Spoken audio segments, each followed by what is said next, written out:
gentleman's club conveniently close to the airport. Joe and the giant now sat side by side. It was a warm summer night. The air felt soft and fresh, as if it had been trucked in from the country, and the planes overhead could almost have been comets. The giant was crying. His name, by the way, was Jerry, and now that he had crumpled, slumped over and sniffling, while Joe patted his back, he looked more like a huge pink baby than anything else. And like a baby, he was sweet and not too bright, and capable of causing great damage without really meaning it. "I don't know what happens when I drink," Jerry the giant baby said, wiping his nose. "I lose all control. I'm not a bad guy. I love my fiancée." Joe nodded. "I know, man. I've been there, believe me. Don't be afraid to reach out for help if you need it." Jerry looked over, tears shining in the neon. "Are you ever afraid, Joe?" Joe laughed a short, hard laugh. "Jerry, I wake up in terror every damn day." "Really? What could you be afraid of?" Joe paused for a moment, considering. He scratched his chin, staring up at a plane that, unbeknownst to him, was bound for Venice. He smiled and turned back to Jerry. Then the law arrived. Really, the law descended. All at once there they were, from all sides, guns drawn. It was a full-on assault. SWAT in body armor, coming around the building, grunting and barking orders.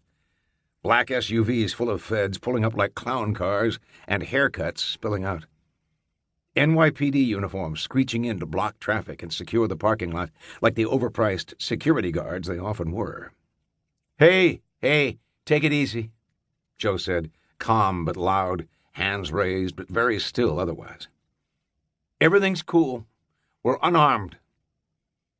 Really terrified now, Jerry looked at Joe and then raised his arms as well.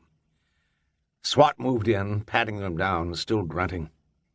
"Clear." The sirens, though silenced, still throbbed redly, and the headlights peeled back the shadows to expose Joe and Jerry in the white glare. They blinked in blind confusion. "We're okay," Joe called out. "False alarm. We don't need any help." Joe didn't know who called the cops, but it had to be some citizen freaked out by the fight. This was Gio's place. Gio's kind of people do not call the cops. They called Joe. Agent Donna Zamora stepped up.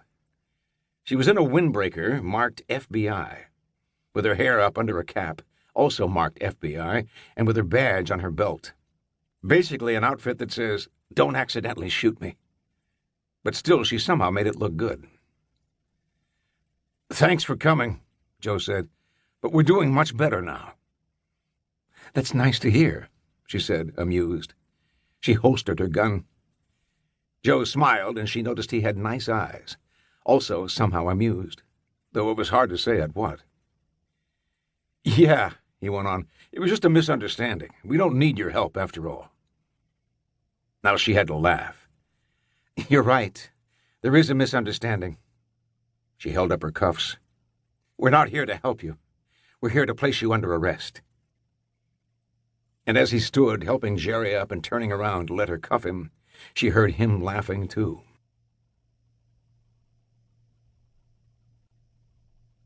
Chapter 3.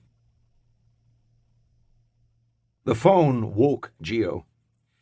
It was his cell, his work phone, a disposable he changed frequently.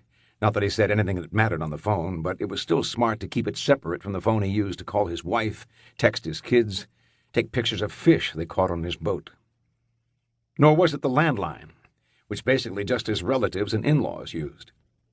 And at this time of night, Jesus, it said 2 fucking a.m. on his bedside clock, would have to mean somebody dead or in the hospital. Carol groaned beside him. "Was it?" "Nothing, baby. Go back to sleep. Just work," Gio said, patting her shoulder and carrying the phone swiftly into the master bath. She would be up in 4 hours to meditate and do her Pilates before waking the kids. He shut the door carefully behind him and sat on the toilet lid. The marble tiles chilled his feet. "What?" The voice was Fusco's. "It's me. We need to talk." "Now?"